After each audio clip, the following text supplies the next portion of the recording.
My name's Rebecca Langston. I'm the Education and Guest Experience Supervisor here at the Cornish Seal Sanctuary. So when our sanctuary was founded back in 1958, it was a very different place to it is today. So our founders were a couple called Ken and Mary Jones, and they actually rescued the first seal in their back garden. Eventually the need for extra space meant that Ken and Mary relocated to the sanctuary here.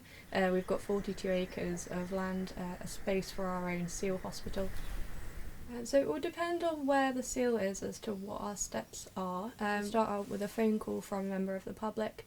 We'll try and gather some information about the seal pup that's in need of help. Based on one of our team then going down to the beach, we would provide a full assessment of that seal pup, make sure that we know exactly what's wrong before they're then brought to our seal hospital if the need is for further treatment.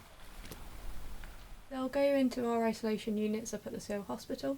They'll then go through 24 hours of fluid therapy.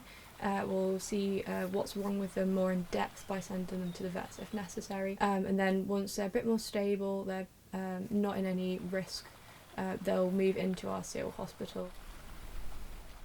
So there are a lot of things to consider when planning to release a seal back into the wild. First of all being the condition of the pup itself, so whether or not the illness that brought it here is something that won't limit it once it's returned to the wild. We'll also consider the size of the animal as well. Mako Shark was released last Thursday. We are limited in how we can track and follow up our pup releases.